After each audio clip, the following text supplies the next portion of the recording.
I'm going to in a moment. All right. Socialed. And we are recording. Did you note that we have special guests? Can you see my balding spot, everybody? Lovely. Pie makes fools of us all. And we have this great, weird villa background. Nobody's watching, so it's fine. Nobody saw. Nobody saw. This is going to be so great. They'll rewind the YouTube feed. I guess it's because we're always on Thursday, so nobody really cares. Okay. It's not like they would expect anything tonight. No, they probably It was will. just a keynote. Hello, Internet. No big deal. Hello, Internet. Zero Yes. people. Hello, Internet. We are doing a live podcast from here at Google I/O in Mountain View at our lovely accommodations. I'm your host, David Ruddock. I'm Ryan Whitwam. I'm Cody Toombs. We also have on guest tonight, Ron Amadio. What's up? Marsha. Yes. And Jason Howell. Hi, how's it going? Jason is the first time guest on the podcast. Ron, if you've been listening to the podcast for years, has been on many times. Yes. With AP alumnus. I'm back. This is a great idea. A traitor, we call him now. Yes. Traitor. And we'll also have Zachary Anderson, one of our video hosts, on tonight at some point. So we've all been at day one of Google I/O. So far, we're sitting here having some pizza and beers. And this was sort of an impromptu decision to do a live podcast from the couch. You should mention that most of us are all drunk from the press party. That Definitely. happened. Yeah. Google I'm catching up. So bundle up. Google supplied us with free food and alcohol, so we would say Yes. nice things about them. So just FYI. Yeah. They did. We're going to say nothing but nice things this evening. It's probably not true. No. It's definitely not true. No. What you can't see is all of our Google Gold chain swag, hanging. Yeah, we've got them in the bag behind the couch. It's Yeah. all there. Yes. So today at Google I/O, we saw a number of announcements. I wouldn't say there was any big game changer product that was announced today, but we saw a lot of changes to certain products that made them better and things that were kind of overdue that happened. So I think number one probably on Google's agenda today, you could probably say it's a tie. I think Google Assistant was very high up on what they wanted to talk about today. So what do we think about the changes? I mean, one of the big ones, for example, for me, we can now type to Assistant. So I've been waiting for this for so long. I want it so bad right now. I want it too. Why did they not come out with this initially? Because I feel like that's like I think a they wanted to no-brainer. show off the voice recognition stuff. They wanted to show how conversational it was, Yeah. But there's so many times I want to do something with Assistant and I don't want to speak to my phone. I'm not going to do that in public. I know there are people that do, but I don't want to have a conversation with my phone and be that guy. Sometimes I speak to my phone in public sometimes. I'm not ashamed. You're that guy. Yeah, occasionally. Now, do you murmur yourself when you do it? No, I don't. Oh, okay. Because I know the phone you can't understand me if I want. So I speak very clearly. Usually it's in the car though.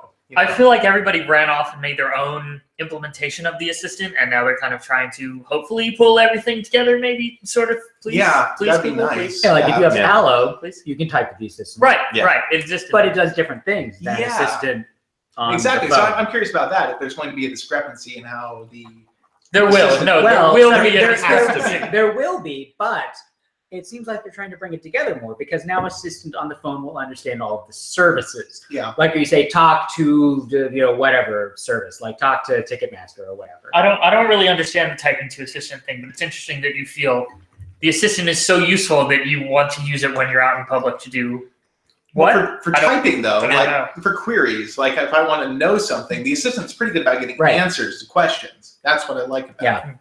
Versus search, which is a little communicator. Whoa.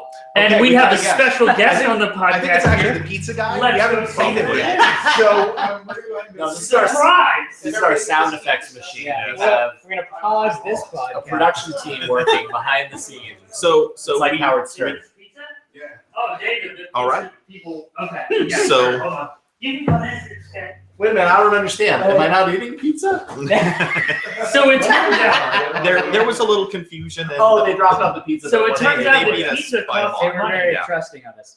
Is anybody watching this? Is this? Are there any viewers right My now? eyes I was aren't going to that check, good. but I didn't want to be rude. Let's see here.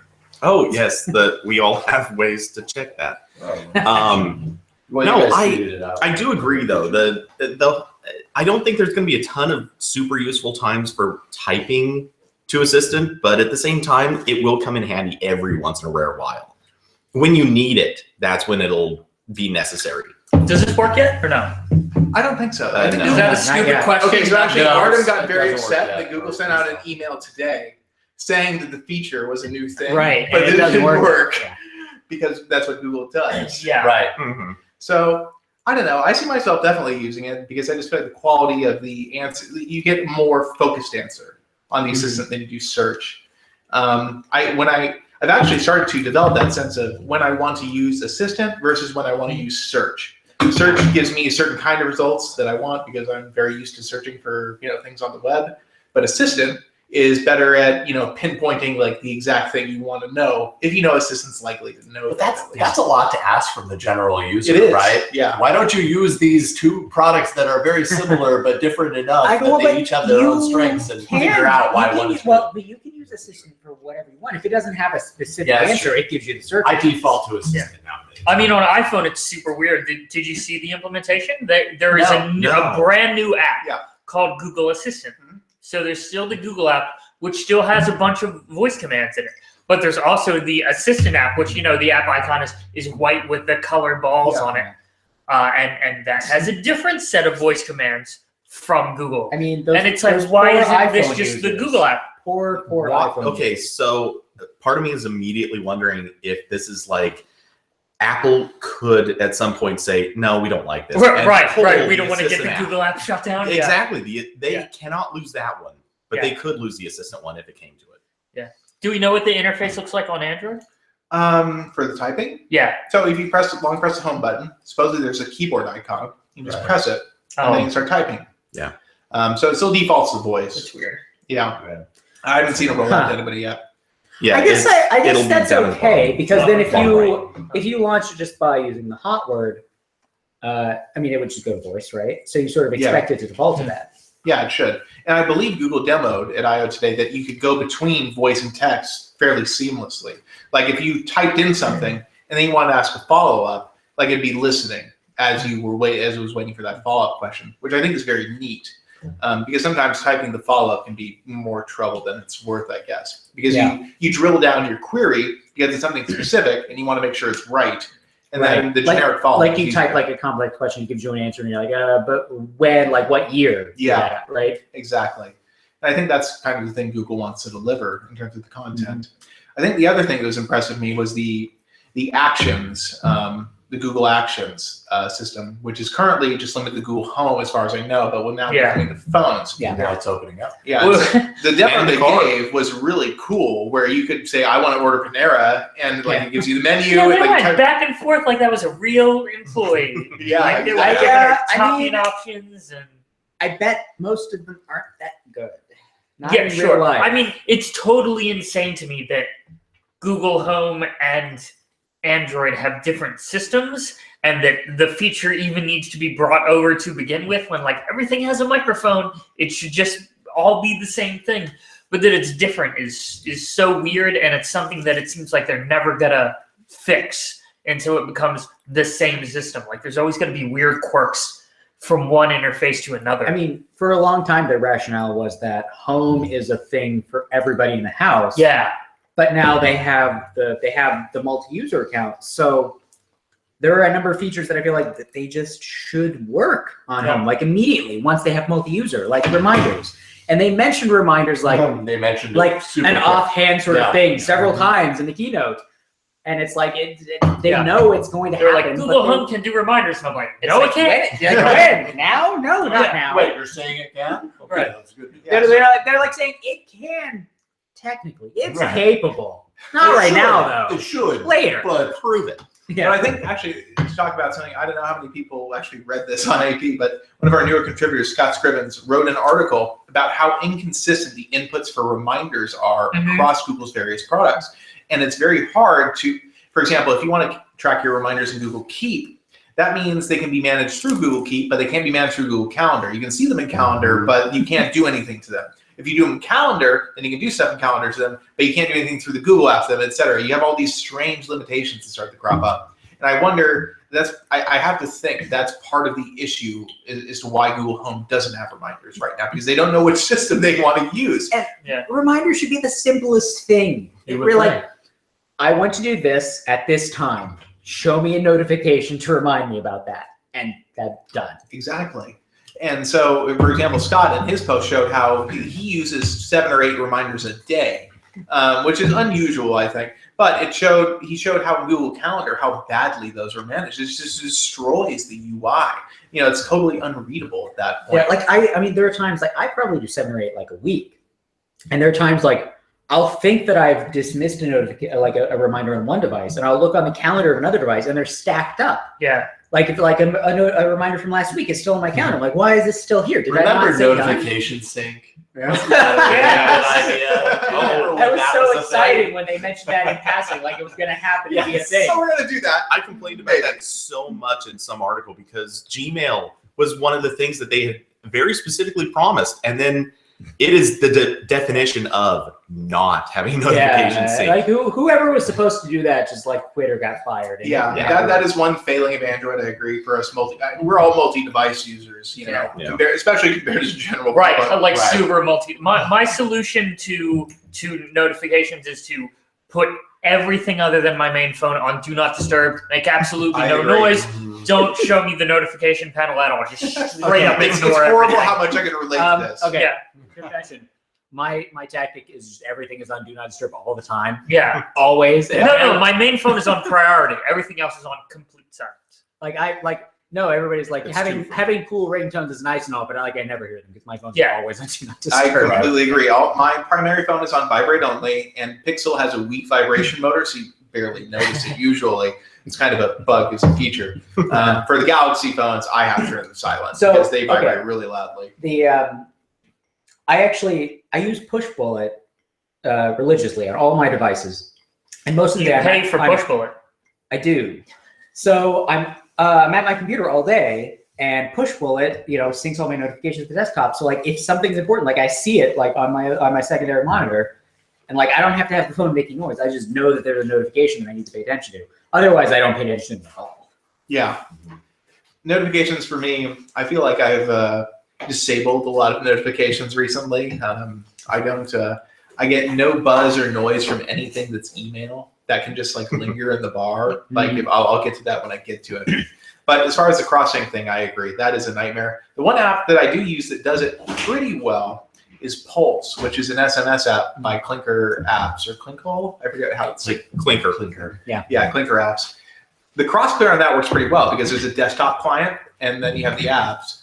And as soon as I refresh the web app, the notifications on my phone disappear. And it's great because it works it works pretty reliably. Yeah, that's the thing is like a lot of apps claim to do that and they don't work. Exactly. For this one, it does. And it's one of those things where that's part of what keeps me using the app, even though it has some kind of janky issues on the fringes, like especially with MMS stuff. But overall, that's another kind of one of those features I really like. So I would love to see that in terms of, reminders, email, like Gmail and Inbox are pretty good about cross-clearing, but I feel like since the new Doze mode and Nougat, they're much worse about it than they used to be. Yeah, the light Doze or whatever it is, that's been a serious issue. So the other product that I think got a lot of attention at Google I/O was Google Home, which we talked about a little bit in terms of reminders. It's also got a bunch of new functionality. Yeah, you can have phone calls on Google Home. Phone calls, which is something I've been hoping that they would do forever. And it's funny because like a week ago, Amazon is like, "Hey, we're gonna do phone calls on Echo, video calls, but also it's our platform." But like you have to, the other person has to have an Alexa device, which is like okay, like some people have them, but not that many people. But Google Home will let you just call somebody from your contact, and you can have it show your number, so it'll look like a call from you. They don't have to know that you're using Google Home to call them. Now, is that through Google Voice? I mean, I'm not sure. I assume it has to be through that back end. Well, they're using the same spoofing technology that Google Voice has been using for however many years it's been doing it. So it may not even technically be the same backend, but it's all the same rigging. So it doesn't matter. They did not say a word about compatible carriers or phone number providers or any of that nonsense. So that'll be interesting to investigate. I would guess that. So what my guess is that so you can do it two ways on Google Home. You can have it call via a private number, or you can have it linked to your number. I would bet that if it's linked to your number, it's using a Bluetooth connection to do it. So it's just going to route the call for Bluetooth. Oh, they did say they were adding Bluetooth to the phone. Yeah, exactly. So I think that's how it's going to work. with the private number, I would bet it's using a generic Google Voice number that is just blocked. I have Project Fi, so I'm expecting pure magic. Oh yeah, exactly. Project Fi gets a lot of attention these days. It's Zach, everybody. Our guest star, Zach. What's up? Zachary Anderson is one of our video producers on the Android Police YouTube channel. You've probably seen and or heard him before. Probably mostly heard. Yeah. So you've seen his hands. Android Police YouTube, subscribe and like. Yes, exactly. Yeah, so we have a full cast. Artem, unfortunately, does not want to be on the show. Artem doesn't have a face. Yeah, he'll come back while we're still recording. Where is he actually? We're still there at Google I/O. So doing what? What is this? we're missing the wonderful after hours events. There's a pizza party, but oh wait, this is probably better pizza. I would count on it. Yeah, Google's food this year has been Google's food every year is challenging. pretty. Yeah, it's funny for it's a never company been that like got actually famous for having really good food on campus. Yeah, exactly. Yeah. It's a bit of an issue every year, especially breakfast and lunch. Lunch is pretty terrible usually. Yeah. These just overwrought sandwiches with lots of mayonnaise on them. Well, when I went through the line, they were out of the sandwiches. So Oh, I was turkey forced to go They were with out of the the falafel. turkey. They were out of the turkey. And I was like, wait a sandwich. minute, Oh. this is actually pretty damn good. Really? Yeah, next I time, thought, go no, for the I falafel. thought the falafel was okay.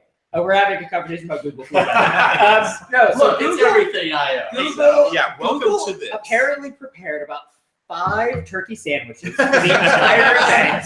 I don't think And anybody's then gonna those- want turkey. And then We're those just were gonna gone, leave and it. they're like, would you like this eggplant cucumber sandwich instead? And no, I don't want that.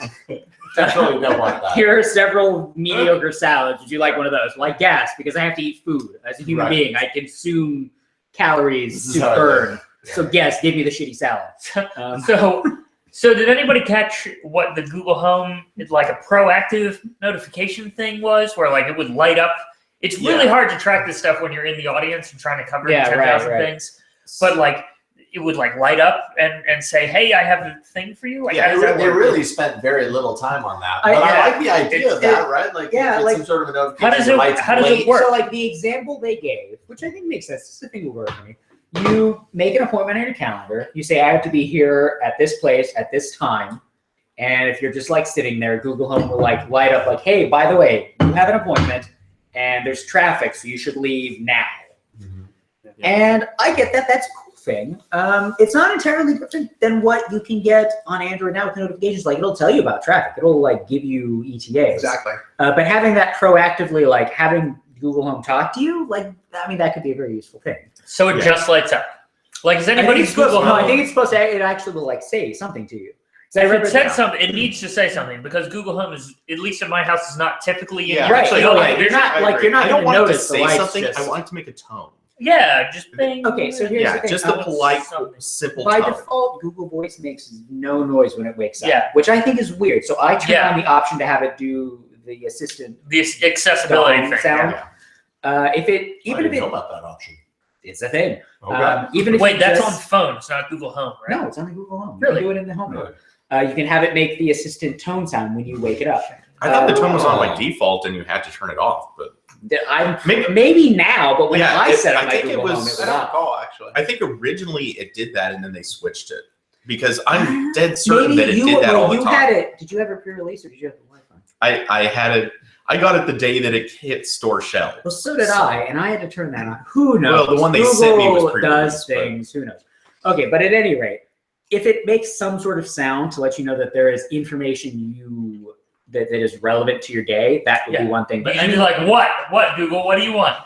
I mean, like, that's what it's gonna should turn be, into. there should be an option to disable this though, because I could see that being extraordinarily annoying. Like I agree. if you have a busy calendar Yes. and it thinks there are a ton of things you need to know about every 5 minutes, it's like chirping and like, you have an appointment in 10 minutes. What are you doing? Yeah. You're still here. Yeah. Why are you still here? Yes. Yeah, I think handling that kind of stuff is a more difficult question. We also, in terms of the music and video stuff, we did announce some new services, as well as the Bluetooth streaming that we talked about briefly. So Google Home will now work with free Spotify accounts, which is great. Because most people with Spotify have.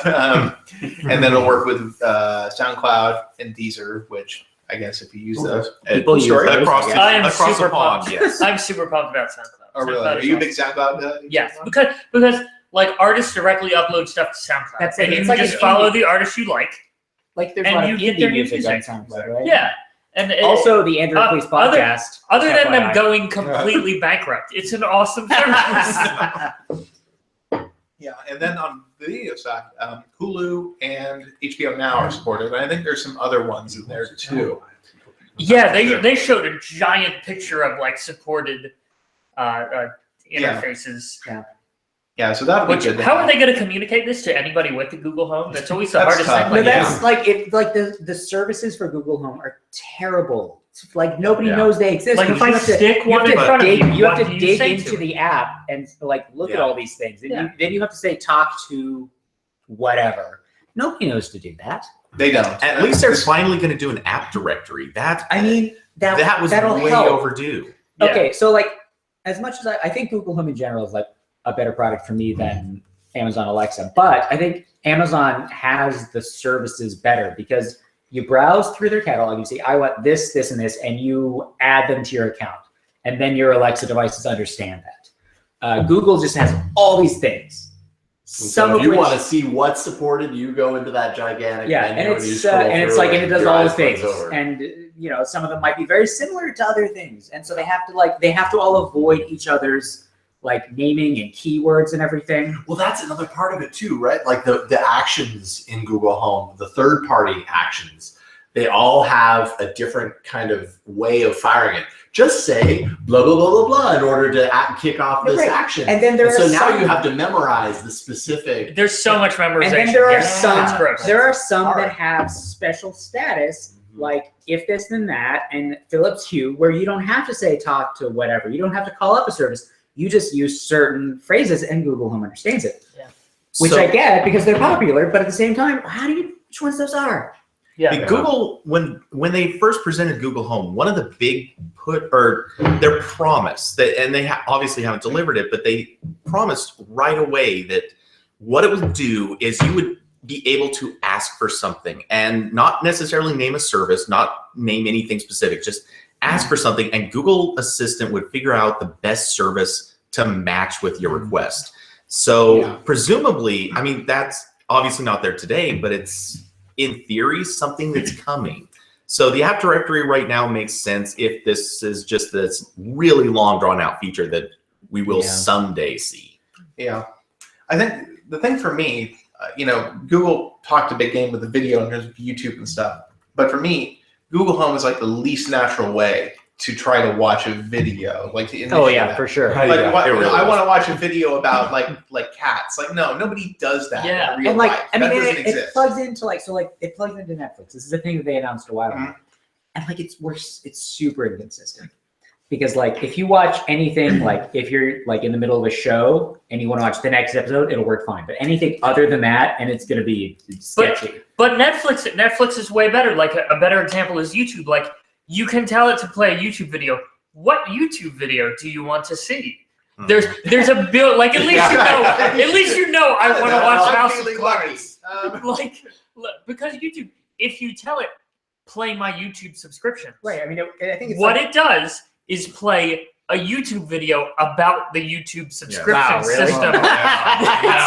It has no it's- concept of your account.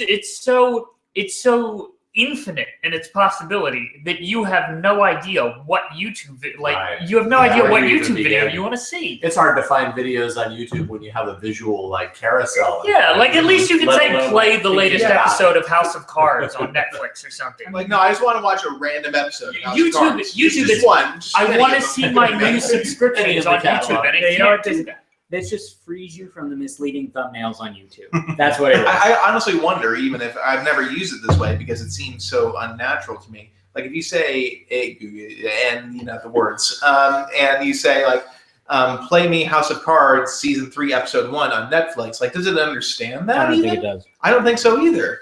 And that's like, to me, like if it doesn't do that, then that's not even meeting the bare minimum of what it you needs say to do. play X, and it plays Yeah. whatever's next in the queue. When I have a very specific example of this that I have tested extensively. When you start adding modifiers to your command, it falls over. So you can say, play my playlist called Chill, and it will do it. If you say, play my playlist called Chill on all speakers, because it does that speaker sync up stuff, it does not work. And it's if you add that additional command onto it, it falls over. If you say play my chill playlist on the home group, that will work. But the phrase all speakers will not work. If you say play a song on all speakers, that will work.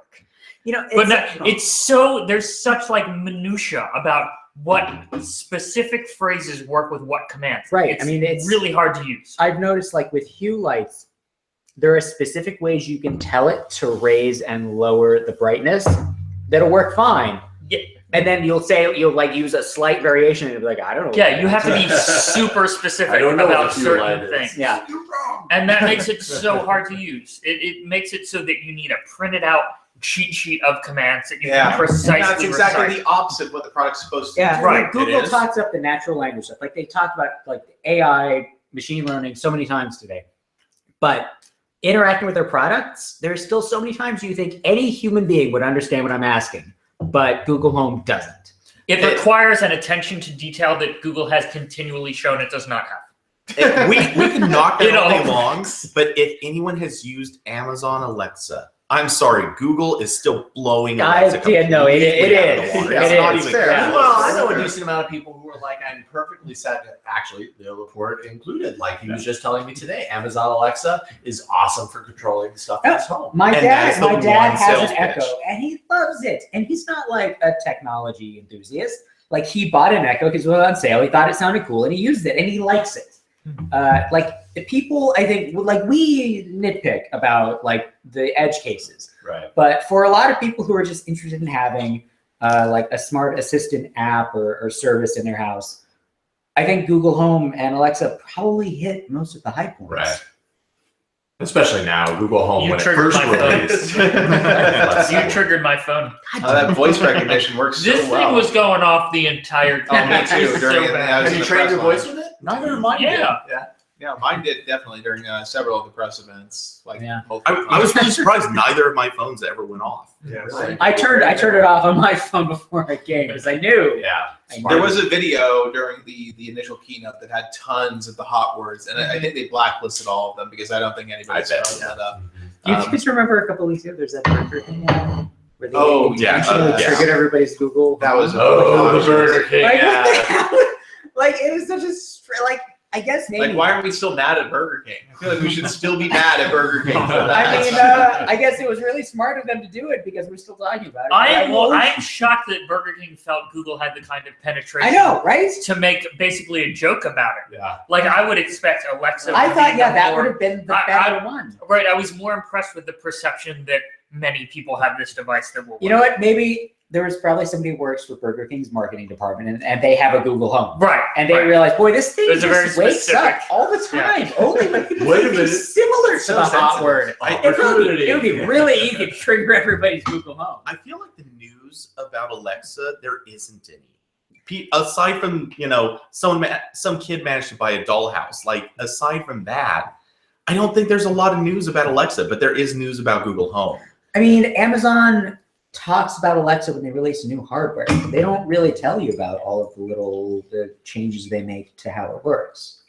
Yeah, I do agree with that. I think Alexa has also a more hardcore fan base, and those people just tend to keep up with it really closely. Yeah. Whereas Google Home doesn't, because it's hard to be a true fan of Google Home. I think at this point, I mean, there's some things good, but like other I things, like Google Home. it's fine. But like, I still have a hard time integrating it. So the other thing they announced was that your TV, if it has a Chromecast in it, will basically work as an interface screen Yeah, for that's your Google Home. That's Okay, super what I don't cool. understand That about is. that is, so does that then require me, for that to actually be useful on a day-to-day basis, to like keep my TV on? Right, exactly. 100% of the So time? you keep your television Like, on I all don't the do time. that. I don't keep my And the TV demonstrations on 100% of the they time. My gave- TV will shut itself off after Yes. a couple Okay, hours. okay. The So this, demonstrations they gave were like, what is the weather? And that's like a 5-second query. And you're going to turn your TV on for that? I can just do that Like, with my phone. I don't know about you Yeah, guys, but my I Samsung actually want to TV, see it. when I turn on my Samsung TV, the Samsung Tizen smart TV software boots up and displays an overlay over the screen. And it takes a good 20 seconds for all that crap to go away. I would never turn on my TV to get information, which I suppose is a like sign my of the TV does times. not snap on, snap So off in this I 3 wasn't second. paying attention, admittedly, in this part of the keynote, and so I had assumed that this also worked with phones and tablets. I guess not. I guess it's only with television. Well, yeah, it works with other screens too because they made But it already the works. example right about The new thing. about what is the address of the blah blah blah. Send that to my screen or whatever, and it would appear on your phone. Okay, send that to my screen already. No, it was more send that to my car. Right, Send yeah, it to my that's, like you could talk as an to example. you could talk to Google Okay, Home about a location, and then you could say That's let's go, what I and it would want, go to actually. Right, let's go. That Yeah. was the word. So the thing for me is, I always have my phone in my pocket anyway, and whenever I trigger Google Home, I'm triggering my phone. Yeah. So it doesn't matter. So if I ask for an answer to a question, like the phone's turning on regardless. If it displays the Or answer, you just hey Google to the Google Home. yeah. And then your phone shouldn't wake up, but still sometimes it does. It always wakes up. It literally never doesn't. It always wakes up every single time. And so, if I ask it a question, I'm fine if it displays the results on my phone because, honestly, for a lot of stuff, maybe, half the time I just want the audio answer. But some of the time, I appreciate the additional context. Even if I don't necessarily need it, it just makes more sense. So if there was a show it to my phone kind of command modifier that you could issue to any query, I think that would be really helpful. No, what they demonstrated was Google Home doesn't have a screen. That's a problem. The screen for Google Home is going to be your television with Chromecast plugged into We don't need a screen. Okay, Right. now, as I'm okay crazy with as that seems, Amazon's answer to that question is, will you buy this $230 Alexa device Sure. with a screen? Sure, Which is but- crazy. But televisions, because you cannot buy a dumb TV, you have to buy a smart TV with some garbage software on it. They do not snap on, snap off the way that this. What did they show? They showed weather and something else. Does anybody remember? I don't recall. It was weather and Here's the thing. Movies or calendar. It was calendar. calendar Yeah, stuff, yeah. right?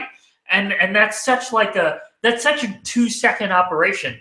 And my television takes 30 seconds to turn on because of this stupid smart TV garbage. So Where there's all these overlays on the screen. okay, it was a week or two ago. We were on this podcast, and I remember saying one thing I would love to have was the whole show me my agenda thing. But as part of that, it would turn on the TV, show you the weather, maybe calendar appointments, all listed there visually, as it also told you things verbally. That way, if you're hearing one thing, you can kind of look like, oh, your appointments today are this, this, and this, and you can look at the weather while it's saying this and think, oh, hey, if I've got to run from place to place, it's going to be raining. I should know about The that. right interface for that is your phone.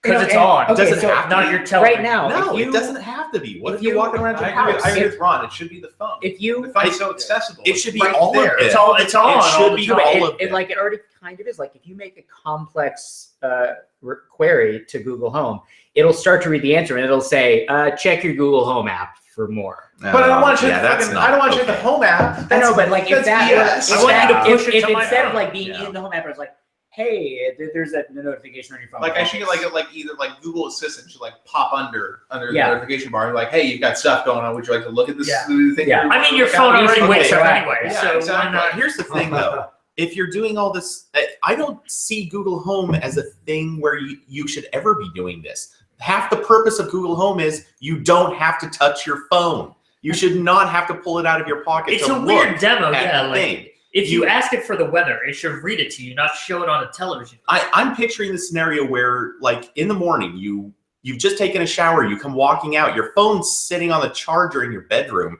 You ask for something, it's going to pop up on the TV in the room you're in. That makes more But sense. you Wait, so already- everybody wait. doesn't shower with their phone? I'm alone here? Wait, No, but, my okay, pixel's but, not but water is resistant. your TV just on in the morning in the bedroom, while you're showering? maybe you turn it it on. is. You turn it on before you hop in the shower. Okay, No, to it's be on fair, 24 hours a day. Yeah. Just leave it on all the time. my TV, Here's the solution. the moment it gets Google power, Home, you it turn on does. your TV. It, There you No, go. it can It because can. it has if this and that. You can get So the they- switches to turn on the TV. It only takes 30 seconds to transmit too. They said That's the that problem. they said that it can turn your TV off now. That's a totally new feature, right? It can't turn my TV off right now. Yeah, that's new. I've tried that many times, and that always pissed me off because you could say, play something on YouTube on the TV or whatever, and then it would just leave your TV on all the time, and you'd have to walk over and turn it off. Yeah. When Chromecast can totally do that because it has a remote control thing. So yeah, it would be super nice for it to be able to turn your TV off, which they announced. Yeah, I think It the would be thing super great to play with. we're kind of, at least we can agree upon here, is that Google Home has a lot of potential to do certain things. It's such a cool product. Like, I just want it to be good. Yeah. Everybody calls me a hater, but like I But only you are, hate. Ron, you are a hater. I It's only okay. hate because I love You it. just, It's I mean, cool. okay, but you made that video that kind of. But that's looks like you hated it. ridiculous. It's ridiculous that you can There was that unplug time Google where Home. it actually said. There's that time where he like trashed the Google, like threw it in a box because it still couldn't do reminders, which I agree is shitty. But Would a Google Home with a screen, would that make you? No. no. That I want so I want weird. fewer screens in my life. Yeah. But half of that is Amazon just designed a bad thing. Yeah. Like you could take all those same components and make a good thing. They didn't. Well, I It's- mean, the thing about a screen is like, I feel like a Google Home and an Amazon Echo is kind of a 360-degree device. Like you can stick, Yeah. like this is a coffee table. We could stick a Google Home right here on the coffee table, and it would work everywhere in the room. But with a screen, it's suddenly like directional, Yeah. Yeah. and like you have to point it at something, and it's super weird for most use cases. Like it works in a kitchen, but it doesn't Yeah. work as kind of your Yeah. central Star Trek And computer. you know what's funny? Liam, thing. I was talking to Liam about this, and he said that the kitchen seems to be a catch-all for these weird devices that have Right. like. Yeah. I think like, yeah, it's probably also pretty good. Like, in the operating room, Like you the- can go show, like- absolutely. so You can't Netflix- touch it. You know, you gotta knock it. Netflix had a party at the Computer History Museum the other day that we went to. Oh, right, you didn't. I didn't know. So at the Computer History Museum, they had like this 1960s computer thing. It was like a flat table and it like swooped up. Oh, and the thing was it was- amazing. it was orange like and white. It was like retro future. Yeah, it amazing was thing. like perfect And- retro but future. when it gave you the directions for recipes in binary, so Right. you had to use a manual to Right, read so there the were outputs lights. to see what There you were needed lights to in- do. There It were was lights that would give you amazing 1011, and it was how much? Didn't it have a price? I don't remember. It listed the price, which was something like $10,000, and then immediately said 0 were sold. Yeah. So it's been going on for 40 It's years amazing now. how wasteful we can now be with like devices that have an immense amount of technology and intelligence built into them. Yeah. But at the same time, are essentially useless in most situations. The amount of computing power in a Google Home doing almost nothing would have filled an entire room 50 years ago. So I feel like we should also talk about the other. There was a hardware announcement at I/O this year, but I don't think I got much attention, and there's probably a good reason for that. But Google is developing a standalone VR sort of reference platform thing.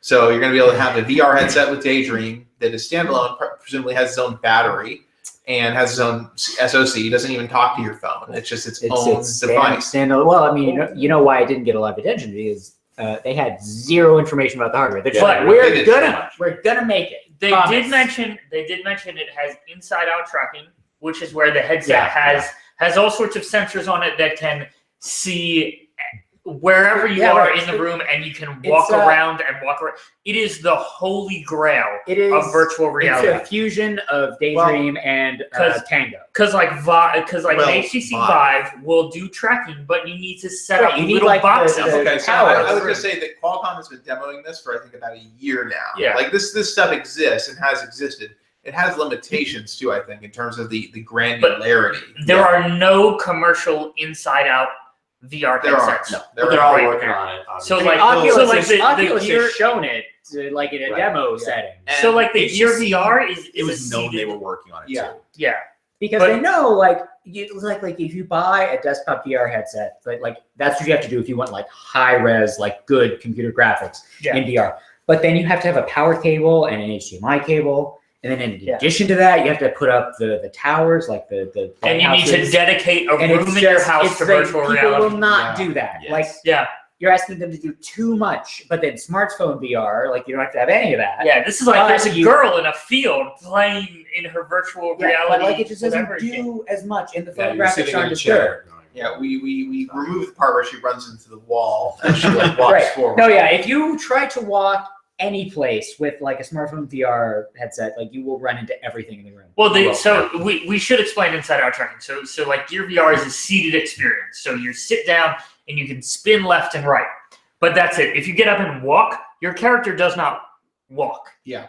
In an HTC Vive has room scale VR, so you can get up and walk around, but you need these boxes because it's quote unquote outside in tracking, where there's these boxes that kind of scan for all the sensors on your headset, where this is everything contained in a single device. The VR headset, I guess, would have to send out laser beams or camera. I think it's very similar camera to Tango, vision. right? Yeah, I would because think because Tango, like you just Which have is something laser pointed beams. and stuff. But You what's can funny do is that. they didn't Which mention is that laser at all, right? Tango came up a little I bit mean, later. maybe Never once they mentioned don't. that Maybe Tango had they anything don't to want do to because maybe Tango is kind of poison. with it. Well, they mentioned Tango later on something else. It was the Something same else. guy.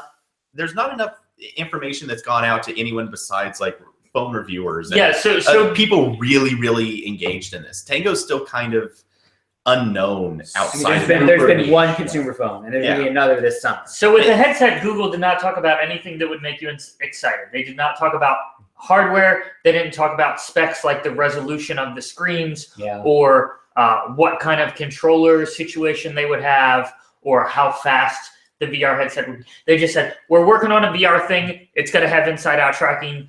We've got HTC and Lenovo as partners. Goodbye. We'll see you later. I mean, it was a really weird way to introduce something. It's sort of putting the placeholder out there and not putting anything And in a else way there. that kind of feels like I kind of don't even think they'll have a consumer product in November. I think they'll probably. You think? Well, I don't think Well, I mean, so they They announced did the same thing last Daydream at I/O last year. Yeah. And they said, we're going to, and granted, this is much smaller scale, like we're going to design the headset, it'll be available later this year, and they released and they showed off the View. By the way, controllers. how many partner Daydream headsets exist? 0.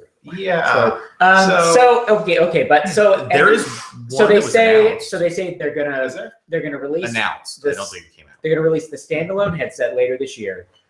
That's essentially like developing an entire Android device. I kind of feel like if they do release a standalone headset, at least if Google does, it'll be a hardware developer kit or something like that. It won't be a consumer product. Maybe. I feel because Are we confident like this is gonna be an Android device? Like, I don't is it know. run, I don't know. I mean, I guess it would have to because Daydream. It would have to be. If you go to HTC's site, they have a promotional site up right now that seems to give a very vague illustration as far as the difference between the HTC Vive and the standalone thing. And I mean, it's Daydream firmly there. Yeah, When you look at the outlines, it's their standalone headset see that. with a Daydream controller.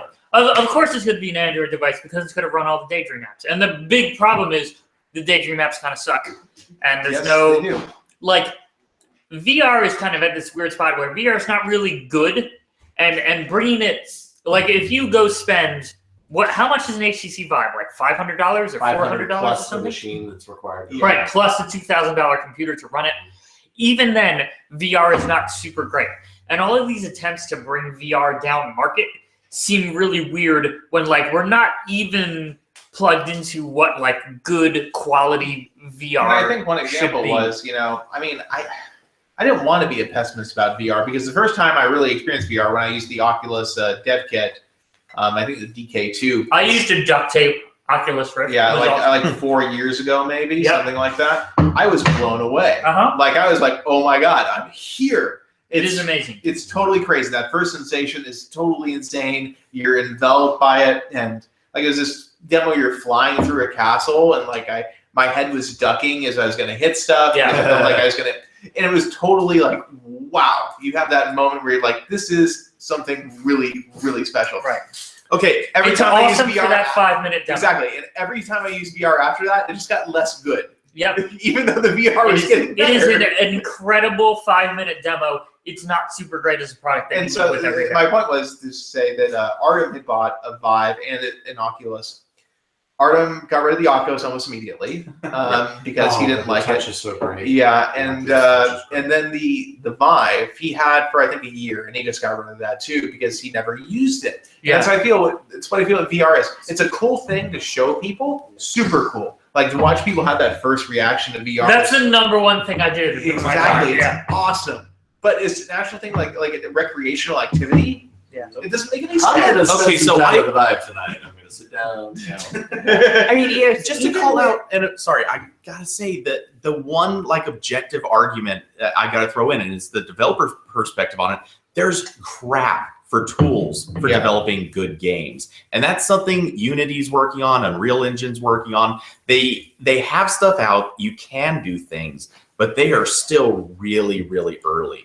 And they don't have good scripting systems for handling a lot of that stuff yet. Yeah, it's so young. I definitely. I feel like VR, the money got thrown at it so fast and so hard that everybody thought it was going to be this big thing. Because everybody's been reading about it and speculating science fiction for 30 years. They thought, this is finally it.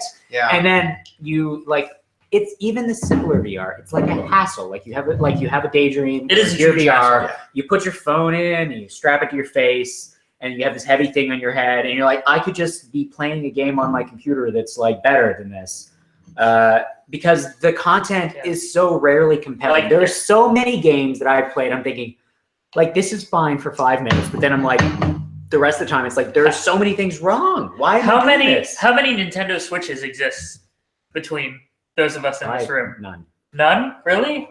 It's like the complete opposite of VR, because like it turns on instantly. And it's portable, and you can just instantly like have a game with you and play for like, hours. little shiny. Okay, but you could have said the same thing about the original Game Boy. Well, maybe Right, not the but it's on like part, but VR is like the complete opposite of this. It's like this huge production to like strap into this headset and Yeah, and I sometimes don't think, but move you know, your to furniture play out of devil's the way. advocate, proponents of VR basically say that downsizing is inevitable just because of silicon and because of advancements in power consumption technology and all that sort of thing. I think that's true to an extent. I just don't think we're going to meet that happy medium where it works that way soon enough, based on the ambitions that people currently have about VR. Well, okay, but here's the thing about Google's position.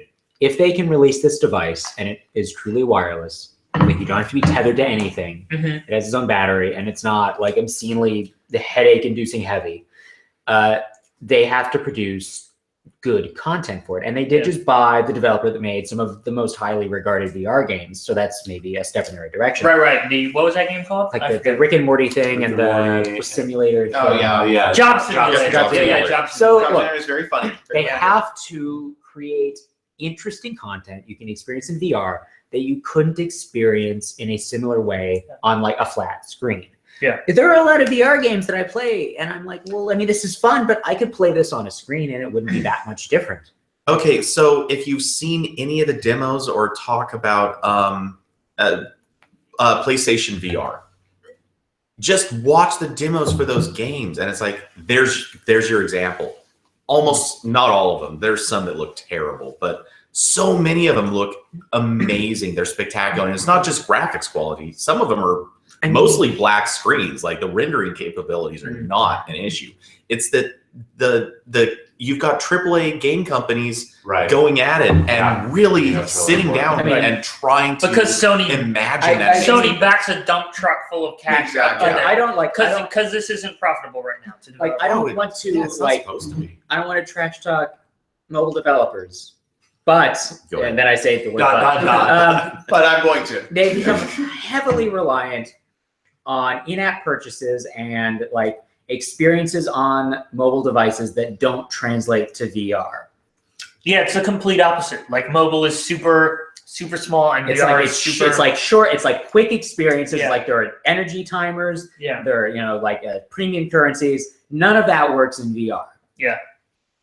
At least unlike a lot of Google products, this is a standalone VR headset would be a totally unique product. There are no standalone VR headsets on the market today. It would be unique. It would be the most convenient VR product. I mean, that's why, exists. And like you say, the first Inside Out. Yeah, I mean, and you know, and convenience is a big pain. I mean, and point on as VR we're right talking now. about this, like I feel myself getting slightly more excited for this because even if they can make it even like better than smartphone VR, but still like not nearly as good as like Oculus or Vive, it could still be a good product. They haven't talked about any of that. Because We don't you know don't- if it's $200 or $1,000. Like, look, if it's like let's say it's okay. Experiment here. If it is the price of like say a Pixel, it's $500 or $600. like if it's like $600, would you buy one? If it were better than No. smartphone VR, No, completely it's wireless. Now wait a minute though. This is HTC. They've got a Vive, which is the like premium. Let's say the premium level VR is what $500. Right. Yeah. That's Are they going to price it the same? Okay, so let's They're probably. so let's not, say- I'm guessing. Okay, but the Two Vive ideas, also no, requires it's a like- computer. Okay, wait. But you don't need a computer, right? Yeah, that's Okay, wait. massive Okay, cost factor. if we assume that the headset is basically spec'd like a medium high-end phone, like it has like a that kind of hardware. Let's say it's like $350, and if you could have that, and it is optimized to be maybe a slightly won't be better $350, graphical there's no experience I than don't a think so phone. either. I think it's too I cheap. agree. Yeah, I think it's $500 or $600. I mean, you need all the cell phone parts plus all the VR parts. You don't it's need gonna be any so of the. expensive. You don't need the radios. You don't need basically. You need Wi-Fi. most of the radios. Well, I mean, you need you Wi-Fi, basically you would probably- need like and You need a battery and Bluetooth, SoC. yeah. You would need screens. a- You probably need 2 screens. you You would need a battery. like a tablet's worth of components. Yeah. with Yeah. smaller screens. Yeah. I mean, I can't. I guess. It's gonna be I see that $500. being a cheaper thing than the Vive. But yeah, The proper price for a Vive is like $2,600 because you need a computer. I mean, Right, but when you're talking about HTC's catalog Right, but- and what they're selling you, right. Like, Yeah. I two mean, I don't think- devices that cost the same thing, but one is like considered mid-tier, and one's considered like that's confusing. Yeah, I agree. No, it creates a confusion issue, but I still think the cost of components is going to be higher for this Yeah. mobile headset, so It- they probably will have to charge at least Well, as much. Okay, I would agree, except you're only talking about the headset for the Vive. Keep in mind, the Vive also has the room boxes and Well, yeah, it has But- that. and a bunch of But- cables running to Now that different I'm thinking things. about it, And this headset also basically has to have like a Tango-like set Yeah. of sensors. well, and a like pair of that cameras. first, the Lenovo Tango phone, like it was $500 or whatever, Pro. and it had a kind of crappy processor. I think it was a 625. Yeah. But it like was expensive because the sensor module is Yeah. expensive. Also, it's a Lenovo phone.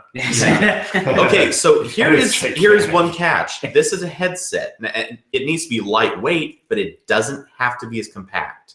Yeah, that's That changes the price smaller- legitimately. The changes engineering a lot of challenge is prices. not as difficult. I Yeah. agree from that standpoint for Um, packaging. They don't have to worry as much about heat because they can create proper venting, something they completely screwed up on the Daydream viewer. Yeah. Completely. Yeah. Really? Yeah. I mean, Yeah, I have use not it. had any desire to use it for more than half a second. It just Oh, gets real then hot. your face has not been It melted cooks off. your face, really? No, it Yes. really doesn't. No. Hot face. Wow. The heat is on the backside, so you're cooking your pixel. I Your mean, face is Google. fine. Okay, no, but like Google, I feel like the Pixel isn't that. It doesn't get that hot. Like I feel Google tested this to make sure it wouldn't like catch fire. But other phones they've not been so careful with. Like the Moto Z gets super crazy hot if you use it in Daydream. It's uncomfortable to hold a pixel after you. Yeah, It it is. use I It's hot. completely like agree. legitimate And uncomfortable. after You not worry a about long period of time. It takes. I 20 want to say, minutes, 15, 20 yeah, minutes. 15 minutes was about when I So- noticed it. So the thing you Coincidentally. might not know about if you don't have an HTC Vive, which I imagine is 99% of people, is that the controllers are actually like the best part of it because Oh yeah, they really. They're are. instead so of good. pressing a button to shoot like a bow and arrow, like you stick your one arm out and pull your other arm back Yes. behind your ear, Yeah. and you like let go of the trigger to shoot an arrow. Wait, are we, And Google wait, hasn't talked at all about are we talking controllers. about the Wii or the Vive right now? No, because the Vive does Or 6 the Sony axis, thing. both Yes. hand The You Sony know, the thing. Vive hand controllers really are. And impressive. you can have someone throw the Vive controllers to you in VR, and you can catch them in real life because it's that good.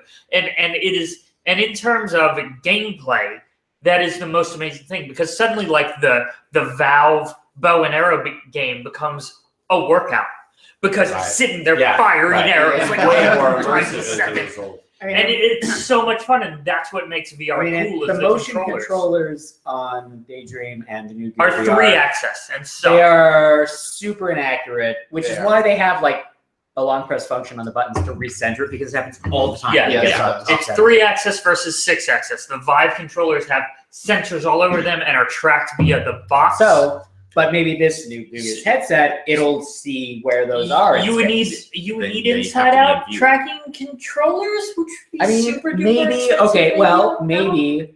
So the sensors are on the headset, and maybe your controllers have like a little reflected dot on them, Yeah, and it knows So where they those are. always have to be in view. right. That's so not- what? So the moment you put one behind your back, one of the games. Also. What's that? That spacey shooter neon game on an HTC Vive? I don't remember the name. But anyway, there's some kind of game where you shoot drones, and one of the gestures you do is to take out a shield. But it's a hot shot. Oh, man. So anyway, to That take game out is a awesome. shield, you reach behind your back and you lift forward, and that pulls out a shield. Okay. And that kind of gesture does not work for inside-out tracking. Obviously. Okay. No, I get that. Yeah. There are a lot of challenges there. So VR is difficult. Space Pirate Trainer. Oh, I think it's something different. Okay. Okay. It's awesome. I've had Space a lot of Pirate great Trainer. demos on Vive, but I always end up feeling Yeah. like, well, yeah, it's a cool demo, but like I don't want to play this all the time. See, I was going to say a minute ago, somebody said that 15 minutes, and I was going to say, coincidentally, the same amount of time that VR content is fun to play. Exactly. yeah. So, all right, and to kind of round out our discussion about I/O today, the last topic, I guess, we talked about Android, which Android O saw some news today. Generally speaking, there were some new features that were added. So we saw the release of the beta today versus the initial developer This is preview. the second developer preview. Yeah, so it's the DP2, and we've noticed some changes. There are a few things. There are new emojis, so many new emojis that redo all the emojis. No, I hate the new emojis. Yeah, the new blobs. emojis, so the blobs are gone. We are blobless Bring now. back the blobs. I kind of like the blobs too. The blobs to me The blobs are happy and fun. They are. What are the new emojis? They're not blobs. Free the They're blobs. faces. They're Oh, you didn't round. see this? It's 100. They redrew all the emojis for I want to say the fourth time. Yeah, it's been a while. Yeah. Yeah. Google does this a lot. You So they guys look- like the blobs?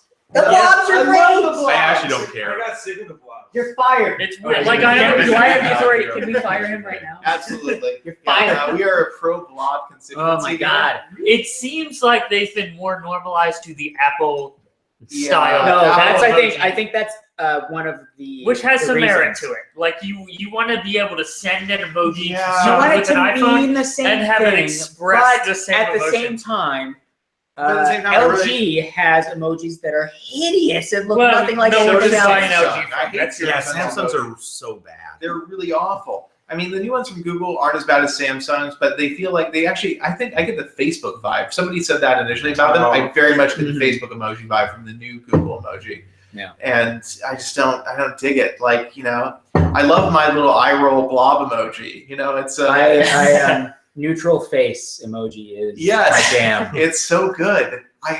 Yeah, I feel like all of the emojis have descriptions, but screw that. They're all like very distinct Yes. Yeah. expressions of emotion.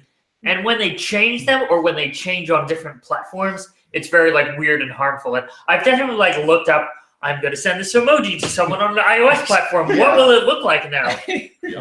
I've never in my life thought I would have strong feelings about an emoji. Yeah. But here we are. I gotta step up my emoji game. I do not. I actually remember writing an article where I said, if you care about this sort of thing. Yeah. Oh my God, I all the care. time. Oh Like, my I do God, so everyone much. does. Like they're an integral part of my life and communication with people. I spend way too I am much time judging you looking for the emoji I want to do. Like, I Yeah, don't have that time. I know. Gboard. It has Gboard. now. Emoji Yeah. Search thing out there. Yes, that is a Although I will say this misled me because I searched for an onion emoji, which apparently doesn't exist, and it gives you the chestnut instead.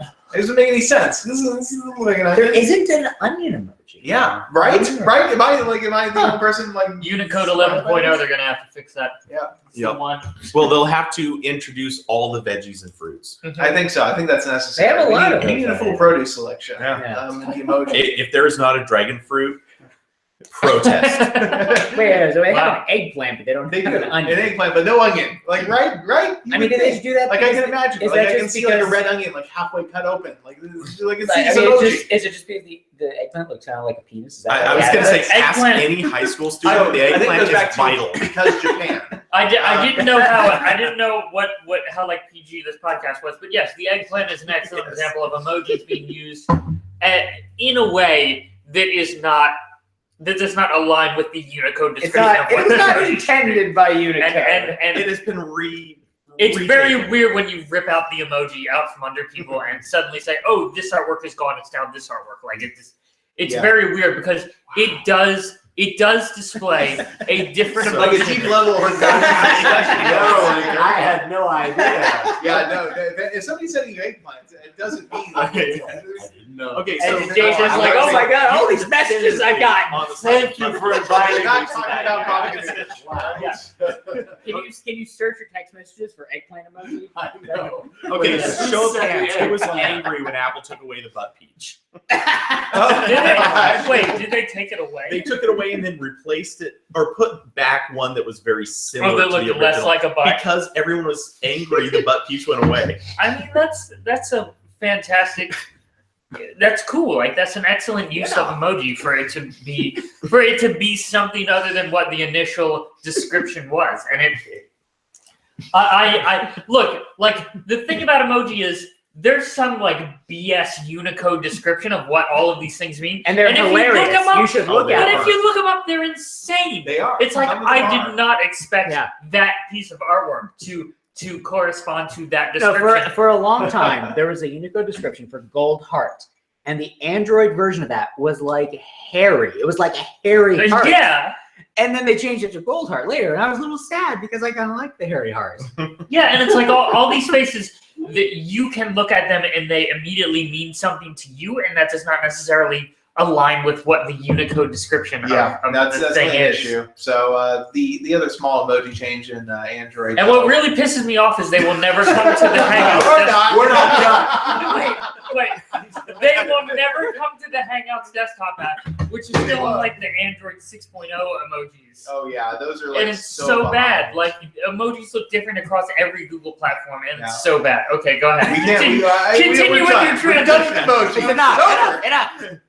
All right. As far as other Android changes, we saw some small interface changes. I think in the new preview, the quick settings changed a little bit. The grayscale kind of thing. It is no Wait, longer it's just- insane. It's like it's the same color scheme as the new settings. Exactly. So that makes sense. I The think. same color scheme as what? The settings settings. menu. In that it's black, Well, and then it's black and then it's white. just kind of generic, themeless Black and white. nothingness. whatever. It's not a script, but Also, it's no longer a hot mess like the original preview. Stuff overlapped, and Yeah. there was not enough padding for everything. It seems like someone actually looked at it this time, and it looks it looks like a real interface that maybe it so needs a color though. you're saying that a beta thing wasn't really quite up to standard. Yeah, but it's usually better than that.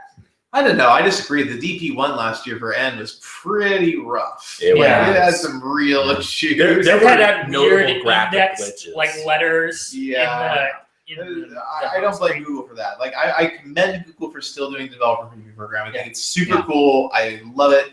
I'm not going to daily drive it, but like I want it to exist because it's very helpful and instructive in terms of understanding what Google wants to do with Android in terms of the design user experience. So with the settings and the notification, I think it's very clear that Google is kind of turning AOSP into an ugly, generic, unthemed interface that will then be themed for the Pixel phone and for Samsung and for some other stuff. I don't know if I would But because say- the settings are white and they've been totally devoid of color. They've been that way for years, though. and- no, for a long time they were hollow themed. Yeah, But since Thankfully, that Lollipop, went they've away. been mostly white. and the notification panel is what, it's white now and also totally devoid of color. Yeah. So it looks that so it's a looks white- really ugly. It's a white I label don't product. have- I don't think it's But- ugly. I don't mind But it. a I don't mind theme, it no, like Fine. that will not ship to I have consumers. no problem with that.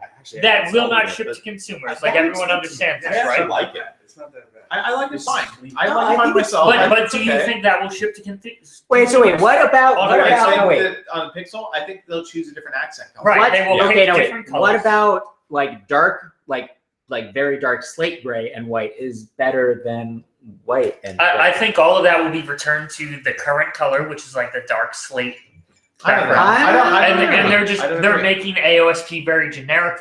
And if you go to the display settings on a Pixel, there is a new theme setting that will let you change between the Pixel theme and like the generic AOSP theme. And I talked to Dave Burke, and he said that they are working on all of this theming stuff. The theming thing they've for been working on TouchWiz. for ages with like Yeah. they've been working with Sony on this Yeah. for years. Yeah, Sony Right. added that to AOSP years But ago. but I think with That was this with beta Kit release, Kat, we are right? seeing Yeah, I think we are seeing AOSP become instead of AOSP being Google, we're seeing AOSP become generic. And when you buy a Pixel, it will have theming on top. I feel like I'm okay with that. I'm okay with the Pixel having a slight twist on AOSP. Yeah, exactly. Yeah. Which is I'm what it just has saying now. none of Yeah. this theme Blue will versus see It is production. very subtle. Yeah. And I think that's fine. This all-white theming will not see production. Yeah. I don't know. I'm I'm fine. not sure about that. Yeah, I'm I not- feel like we could see it, but with a colored tint. Like blue instead of Yeah, red. exactly. I think that's totally possible. Okay, so then another new thing today, the notification dots. Yes. Dots. I am very pro the dots. Me Which too. don't work. I am very into this. Has How do you anyone feel about on like the S8, the badges? They Because have it's kind of numbers. the same thing. They have Yeah, it numbers is, now. Yeah. No So numbers. is it no numbers, The but yes numbers, dots? the numbers are stressful. I agree. I don't want So to let look me at know my that something's icons. happening. Just don't let me know exactly what's No, happening. but here's the thing. How do you determine what that number is? Is that number the total number of unread emails, or is it the total number of unseen notifications? Yeah. Yeah, and if you have multiple accounts, then you have that kind of issue too. And Yeah. So it's an alert. Like It's notification mainly an dots alert. tells Something's you- happened here. Notification Guys, dots is tied to your notification shade. It Yeah. says there's the thing related to this app that you have a notification for. You long press, should check it. and it shows you the notification. And you know what? Okay, I just thought about this. And if we're moving to these 18:9 screens that are really hard to reach, maybe this makes more Yeah, sense. that's a good Yeah. point. I think Yeah, it's that, like, okay, look, reaching for the notification shade on a Galaxy S8 Plus, oh yeah, not a thing it's you up want to there. Yeah, absolutely. So is this notification dot thing like live in the Yeah, comment I saw it screen? earlier today. Yeah. So I On think, what I app? think it has to be Yeah, on on Pinterest. Pinterest. So in the new beta, An app I never really? used, On but I have Pinterest? installed. I saw it on Pinterest. But it's a third-party app that Google They got in specifically on. work That's with that. actually Yeah. cool. Because I it don't had do to that be, it had to hardly be activated in ever. the launcher, right? So that's why it works on the beta now. Yeah. It didn't work on DP1. So apps that have it should show that now. Yeah. I think it's cool. And so the other thing they've also had, so this falls under the app shortcuts. Yeah, you area. long Yes. press on the icons Yes. to get And so this. what we're seeing is Google taking the long press thing Mm-hmm. into something that is much more ambitious than it initially was. Yeah. And I there's think a that's lot. cool. And they're also adding the app info screen is in there now as Okay, well. so yeah, there's notifications, Yeah. widgets, app info screen. That's a lot. Plus the shortcuts. Plus the shortcuts. That feels like maybe Yeah, I mean, you get it with too Pinterest. much Okay, stuff. You get the so, expanded with Pinterest. Wow. The thing is, Yeah. with the And when I got that dot, if I Oh. did that, when I did that Oh, earlier, I that's- saw a notification in this menu. So Okay. Pinterest is totally on. I mean, I like it because So- it feels like a right click in Windows in Yeah. a way. I guess, but I still have the same problem with this that I have with shortcuts now is that how do you know if an app is going to have stuff? I mean, Yeah, the dot They tells want you it to there's be so notification. natural, I think, that every single one will have something. I mean, you know, can whether only it hope. has In an the- ideal Well, world, every developer supports games this. are never going to not some will, but 90% of games will never actually have a reason for this unless Notifications, though. I think notifications, they'll Yeah. have something. well, Oh, okay, I'm sure game games love devs the would. bug Game crowd. devs okay, we're will talking love the to difference send you between notifications. IAP games and games that are like serious, like Monument Valley does not need to do this. Yeah, I There's think that's zero fair, but are you- reason. how likely are you to put Monument Valley on Well, your home screen in the first Here's place? the thing. Why Monument not? Valley, I'm just saying. When you, has been when out you for a while, first they get it finished- and put it on. no, they finished all the content, but when it was still happening, let's say Monument Valley came out right now, maybe at some point they would push a notification, we've released a new level pack. That's a fair point. And you long press, like, play the new level pack, tap. Yeah, I think that's. I think that the dots are good. Yeah. I think that the counter. I don't like the counters because on iOS they annoy me very much. I mean, there are a lot of third-party launchers that have plugins for that, and I never install them because I don't want to see. Look, them. everybody's got to use Nova Launcher anyway. There'll be a little checkbox. Yes. Yeah. Exactly. So the thing that stands out to me is when app shortcuts first appeared in was it Marshmallows preview? Whenever it was. When they first appeared, the first thing every developer did was say, you know what? We don't just want to give shortcuts. We want these to contain information.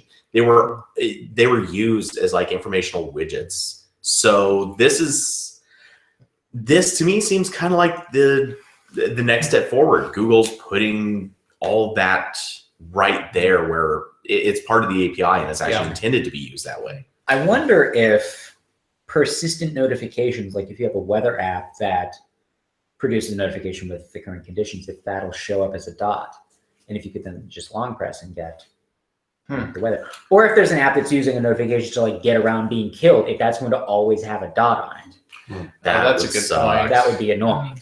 There's probably some way in the API that you can just say, ignore me. Yeah, I mean, it seems like it's per app since Pinterest apparently works, but nothing I've been trying works. Well, I think also I know the Dropbox official and Hangouts Twitter and app Gmail don't on work. Twitter, too. Okay. I definitely get the expanded menu on Twitter. I like the app info shortcut there. Yeah, it Yeah. seems like you should be able to long press on it and find a way to uninstall it. Yeah, versus having to fling up to the top, which is kind of annoying. Yeah. I think otherwise, the changes to Android O so far, I mean, at least from a consumer perspective, pretty minimal. Yeah. Right Do we now. want to talk about Treble? Did that We happen? talked about trouble. They briefly. mentioned that offhand today. I mean, they announced it before I.O. Very, vaguely. I mean, we can just briefly. I mean, it's a new way to handle the low-level code in Android. So when there's an Android update, it doesn't have to go to chip Qualcomm. makers like Qualcomm. You don't have to be generic. So, It's like, just Qualcomm. They have yeah. Well, Qualcomm and other MediaTek. Yeah. Okay, so these companies, they don't have to take the open source code every time Google does a release and modify it for their chipsets. Google's going to work with them to make sure that they create a sort of a base layer that is forward compatible with Android. So they just have that, and then when OEMs get the code, they don't have to go back to the chipset makers. Right. They just make their stuff, it plugs in, and updates should be faster. effectively, they're switching to the Windows model. Which, Fine. Yeah. yeah, it's not exact, but it's close. But so this cuts one step out of the update process. It doesn't do anything with, like Samsung building TouchWiz. Like, that's still a thing. Yeah. They still take their time to make those changes. They still have to go through carriers, so that's going to take time if you're in the U.S. And if they're the assignment of blame is what's important. Since Qualcomm is out of the picture, if the Samsung Galaxy S8 doesn't update, it is 100% Samsung's fault. Yes. If the Google Pixel only has 2 years of updates, it is 100% Google's fault. yes, Since the you do not have to involve the thing, SoC vendor. I think the longevity is the bigger change. Yeah, here. I want to see instead of five waiting- years of updates. Yeah, like instead Apple. of worrying about like how long is Qualcomm going to make new drivers for new versions of Android for this hardware, they're basically saying, look, this hardware access layer should work forever, essentially. So you don't have to worry about after 2 years Qualcomm saying, we don't want to make more drivers for the Snapdragon 800. Like, you can't update those phones anymore. Sucks for you. Now it should just be essentially however long the OEM wants to make updates. Mhm. All right.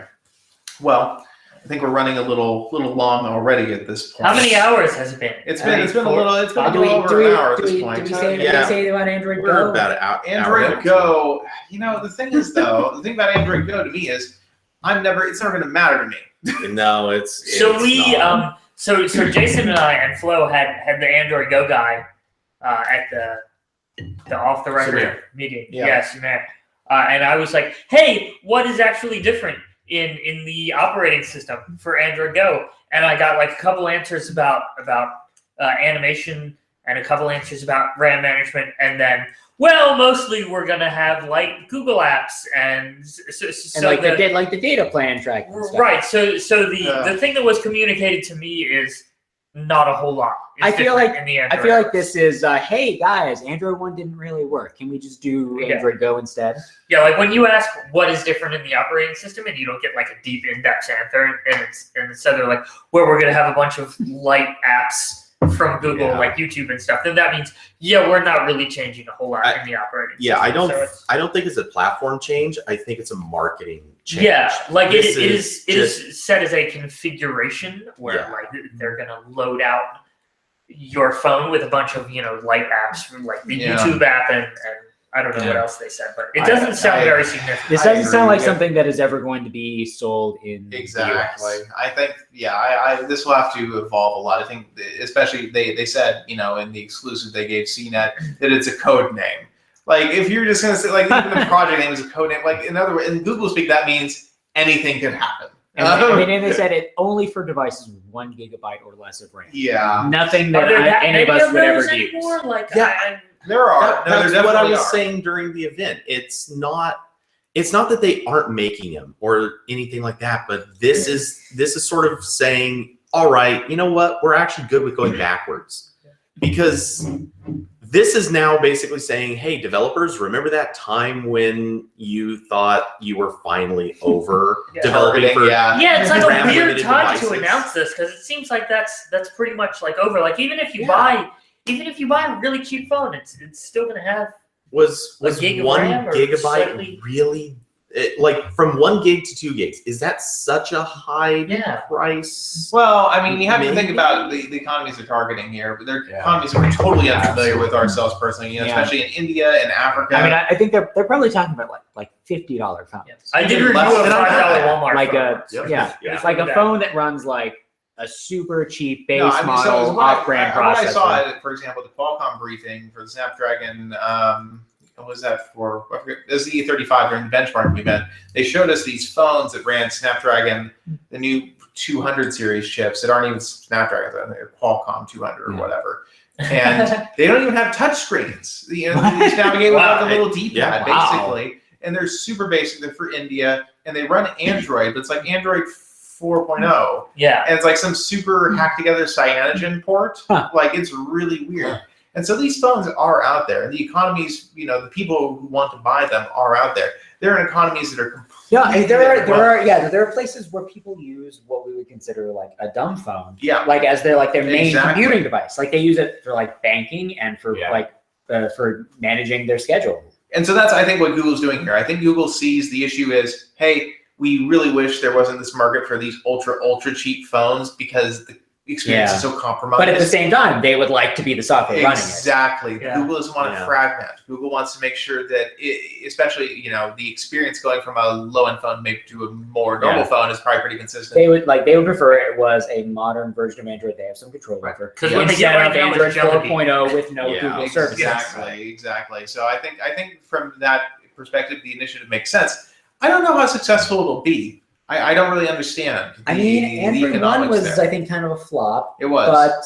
But I mean, I feel like that was sort of cut off at the knees by just like regular cheap Android phones. Yeah. It was because Google had standards. Yeah, this is None of definitely these companies even care. lower than Android Like 1.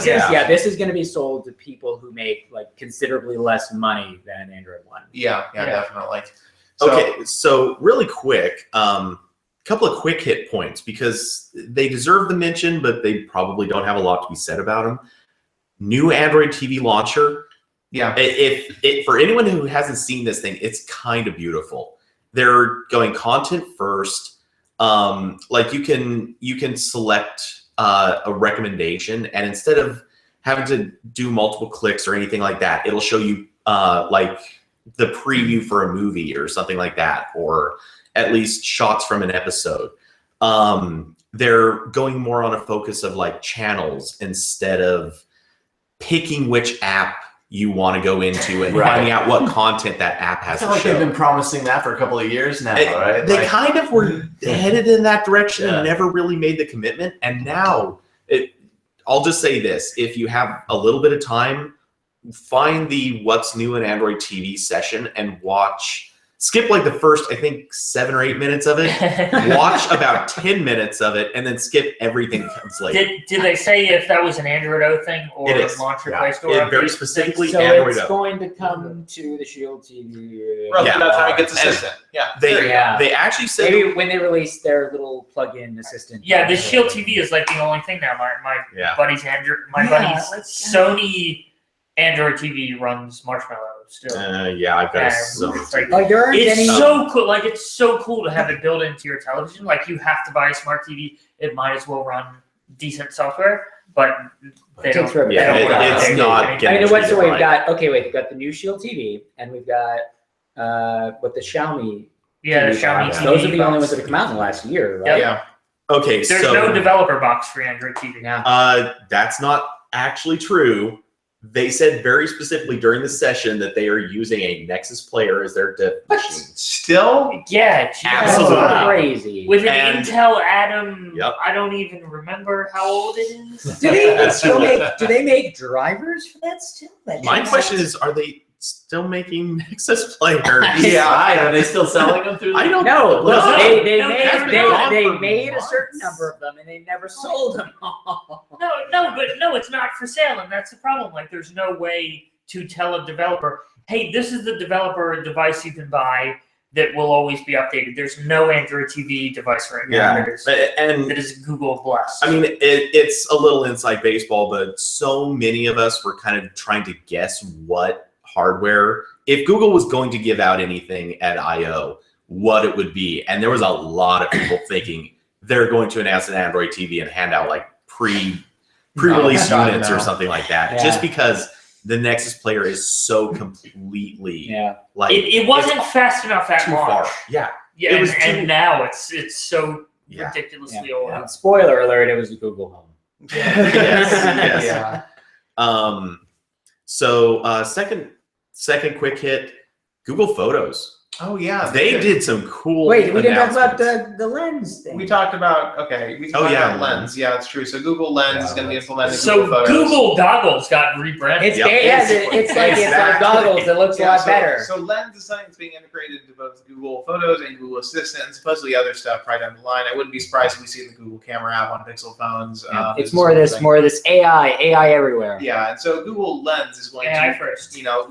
Basically be able to like point out objects, people, places of interest in your photos, like Google Google Goggles, but in a more I think it's a more elegant way and a way that seems a little more natural, right, in a way that wasn't made in the gingerbread days. Exactly. I mean, a lot more like demos are designed to work. Yeah. So we don't know how well it will work in real life. The way Google makes it look like it's going to work is a true kind of AR thing where you point your phone around, and as the viewfinder looks, you can see the information come up. They pointed the phone at the label on the bottom of a router, and it said, "Oh, that's the password. Logged in. You're logged into this Wi-Fi." Yeah, that's pretty.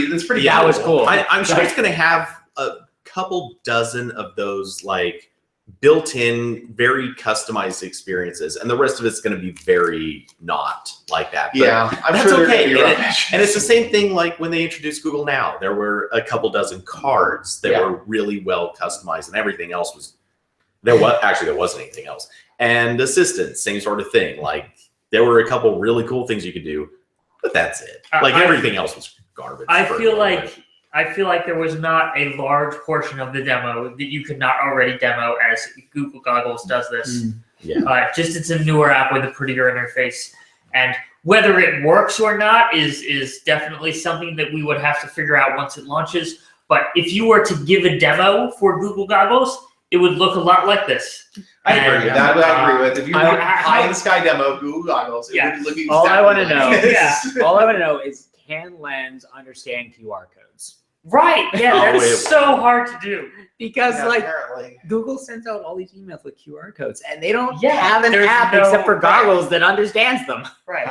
Well, which is doubly funny because Play Services itself has a library developers can just hook into. It's a few lines of code, and just any app. It really is. It's so simple to implement, and yet they don't have an app that with Google Goggles and this Google Lens thing, and with the Amazon stuff that does this too. It's very rare I find that I'm looking at something and I don't know what it is. Like it will identify a Coke can and it's like, I know that's a Coke can. I don't need you to identify that for me. That it will search for book covers and offer to look for an Amazon link. It's like, that's not a useful feature. I know what that book cover says. I'm very impressed that you can read it, but I can read it too. And that's not useful.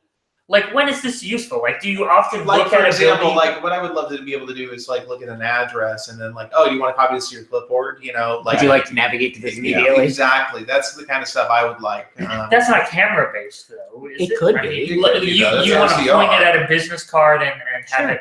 I mean, Google Goggles does that, but okay. And, they have OCR built into Play Services. If you take a picture of that in Google Keep and have it process the text, it can do that too. Yeah, that's true. Actually, there's a couple of other. But I want it on demand. What I want to be able to do is open either the search app or my camera app and point it at something, and it's oh, you're pointing at this because you want information, not because you want to take a picture. What's funny is you could kind of do that back in the day of Google Now on Tap. You could open the camera app, do Google Now on Tap, and say, "Oh, hey, that's a barcode or that's a QR code. Here's what that means." Yeah, and you can't do it anymore. You can't. What? So I think Google Lens is definitely exactly, and I think this is the most ambitious one so far.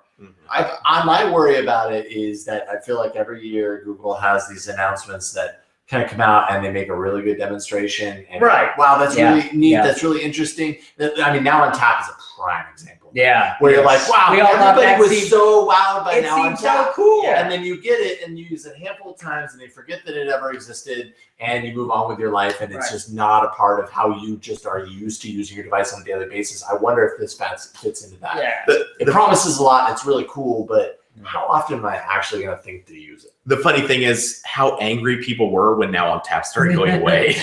that was I mean, so it much was, outrage. that was inevitable though, because Google started cramming everything into that menu. Like you long press the home button, it was like, do you want like shortcuts to maps? Here, So- restaurants. They gave this weird demo before they announced this. Like they always try to tell like a story before they announce these features, and they're like, oh, people take pictures of receipts and Post-it notes and all this other stuff. And there was nothing like, oh, you can take a picture of a receipt and automatically add it to an expense app.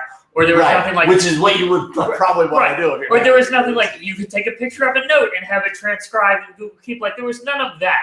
There was none of like, we can do OCR, but we won't do anything new or interesting in the So- things that you take a picture of. You bring up what is. I'm not sure they didn't say it, but I felt like there was an implication that they might be intending this to become an API thing. And if that's the case, Sure. that would be amazing. Sure.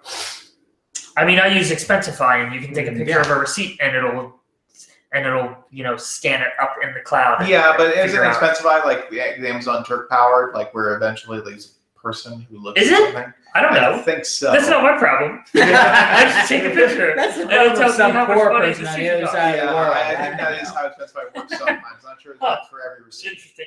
It's super slow. Like it's ridiculously slow. Like Okay, then like that's yeah. like 24-hour turnaround time on your You have to receipt wait picture. until the next like work shift. Oh yeah, Yeah. exactly. Maybe that's why. Okay. Yeah. Right. So a Google solution for that would be awesome. Yeah. And they Google even putting all they those poor showed Indian people out of they work. showed Jesus. pictures. They showed pictures of receipts, and I was like, yes, I am ready for this. Ron is ready. He's got his No. receipts in his pockets. He's ready to go. He's like got him both. He's like, yes, tell me Google. Tell me And they this said here. nothing about it. That Condé Nast expense report. Yeah. All they really told you is, and then if you select that as part of a larger photo set, it'll We reject can it. make a book. It'll have to reject the picture. Would you like At a least photo it book does of your that. receipts? Yes. It'll pick the best picture of your receipts, the best one. We're going to do a stylized gift montage of your receipts. Oh, I remember that year of receipts. That was some good sushi. Oh, I'd love to hear the background music. Oh, I'm sure it'd be fantastic. Yeah. So anyway, Google is doing a photo book printing service. Oh, now. Thank you. I was about to I don't bring that up. really. Oh my God. Okay, like fine. I mean, wanna know how many people Wait, do. they were supposed to give us free photo books. Did that? Yeah, how do we just get forget? No, it's a Did we- credit. Yeah. It's a credit. We get to Yeah. use it to buy one when That's we want. okay. Yeah. Cool. Go up to Which- the price tag and get Yes. the home. So, yeah, Yeah. I gotta say, almost everything. Wait, did we Google not has- get those?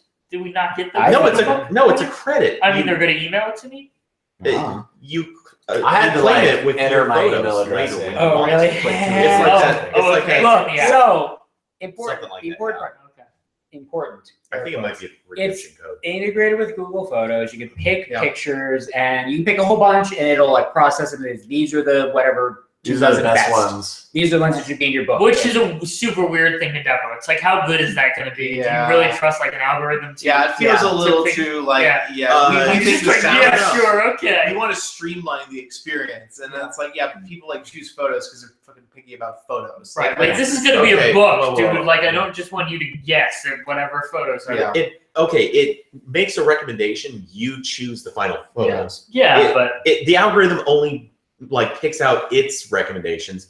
You fine tune it. So it's still you're still the one making the final I mean, decision. do people want photo books? Is that a thing? I didn't think it was, don't, but I've had But like I don't. 3 or I mean, 4 I don't people have in the kids. last couple Yeah. months Do you contact me like? Do you asking, guys have is photo there books anything of your to tear down kids? Is that a about this? We thing? want it, Don't I have didn't photo books believe with it, my and- kids. but they're there. I don't want to overtalk you. But anyway, the Sorry. library sharing stuff sounds incredible. Yes. That you can say, send my spouse all the pictures of our kids. That I like. And That I okay, like a lot Like because that is something that is going to be super awesome. I end up in this weird because I do have kids and we share photo, our photo roll or whatever, I do the thing that you're probably not supposed to do, which is that my account is logged in on my wife's account, and we share it at the same. Wow. Okay. Yeah.